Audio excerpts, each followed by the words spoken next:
Hello and welcome back to the Making the Radio Cut blog. I'm Michelle, and this week we have part 2 of our interview with the night jock at B94 Pittsburgh Flick. And gosh, this would be like 3.5 years ago now, but I remember the night that I auditioned for Titan Radio, actually the night before I auditioned, you gave me one piece of advice: content. You always have to have content. If you're going to open the mic, have content. And you've been one of my biggest influences along the way, so I feel compelled to ask you, what do you think the current state of radio's talent pool is? The talent pool is deep.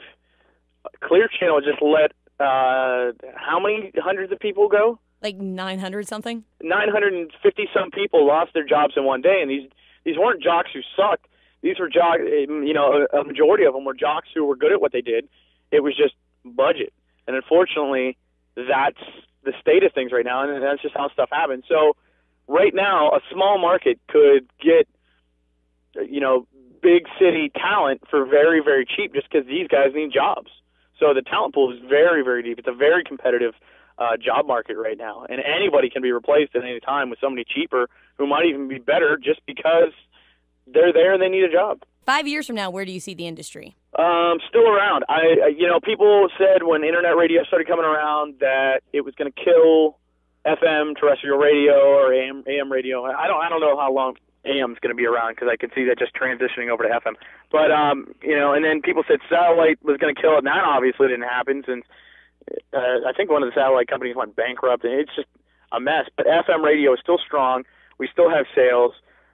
We still have the interest, and there's nothing that will ever replace that local feeling that we have. You can't, even if Sirius would have sustained itself and become a huge player in the radio game more than what it is now, you would never go to, YSU or Pitt or any of Westminster and see Sirius hanging out. You would, however, see 95.9 KISS FM hanging out at YSU.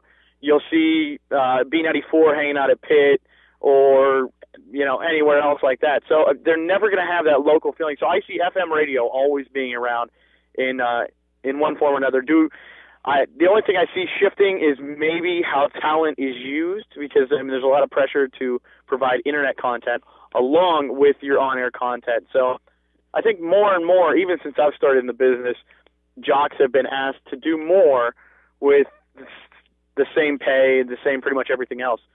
So I see jocks themselves doing more, but FM pretty much being not too far off from where it is now. On a much lighter note, you took it pretty easy on me when I was your intern, and I wasn't allowed to get wrapped up in bubble wrap and hit with a wiffle ball bat, which bummed me out, by the way. I really wanted to do that, but I know you've taken I really wanted to do it too, as evil as that sounds. Thanks. But I know, the ones at B you've made do some crazy things. What's the most ridiculous thing you've made an intern there do? One time, one of my interns mouthed off to our midday guy on the air, and he called him a liar on the air, which, you remember from when you were an intern. You don't disrespect anybody you work with, especially if you're an intern, Mm-hmm. So this intern, it was close to the end of his tenure anyways, and he had a reputation of being mouthy and just having a big head and thinking that he was way more valuable than he was. And so I suspended him for a week and a half because his behavior just wasn't acceptable at all. And then when he came back, I said, all right, we're going to give you a chance to redeem yourself. And I don't know how much you know about Pittsburgh, but Carson Street, which is the south side, it's pretty much 15 blocks of bars, clubs, and shops right down East Carson Street. That's all it is. And he came back, and I said, you have one chance to redeem yourself.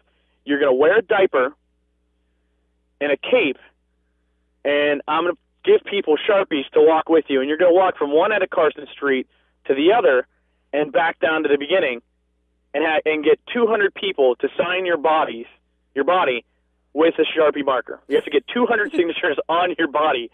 And actually, we still have video of it. It's on my YouTube channel. If you search B94 Flick Carson Street, it should come up. It's absolutely hilarious, and it took him like a week and a half to scrub all the Sharpie off of him. But he did it. It was a hilarious video. Another kind of fun question. How'd you come up with your on-air name? It is actually my last name. Flick is actually my last name, and when I came to Pittsburgh, they wanted something a little bit more than just the Flick Show, because it's kind of generic.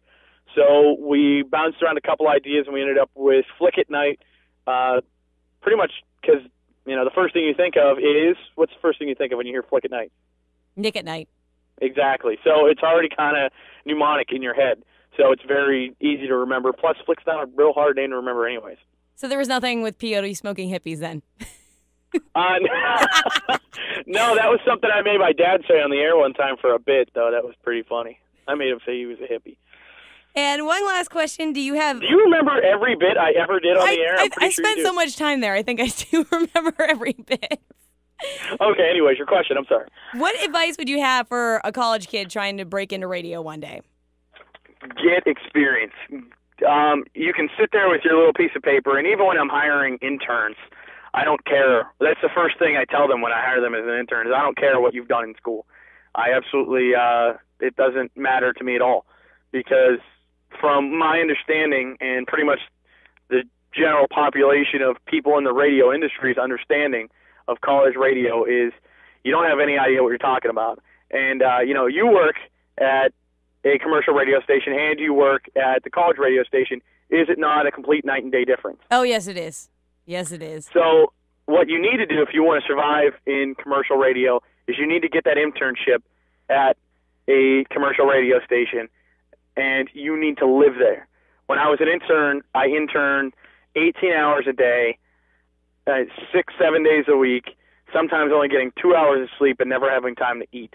And that's what you have to do. And I became so valuable, and I knew how to by the end of my internship, I knew how to do everything in the building. The only thing I didn't know how to do was sales and management. So anything I could get my hands on, I knew how to do. And I graduated from my class with most intern hours, which over the course of 6 months accumulated to 1,166 hours. Wow. So, I wasn't fooling around. You got to get in there. You got to get that experience, and you need to network. And by networking, I mean use Facebook, use MySpace, use websites like jockconference.com, and find jocks that you look up to, and email them and say, hey, I'm just starting out in the business. I really want to be a jock. What's your best advice for me? Send them some audio. Make that fake demo. I know a lot of kids who are not making that fake demo right now in the studio. Make yourself sound like it came like you were on the air. But make that. Send it out to people. Get their feedback. You have to get feedback. You can read a book all day long on how to be a jock. It's not going to do you any good unless you know how to apply it. And only an experienced jock or an experienced program director is going to teach you how to apply that. So get that experience, get that networking, get that feedback.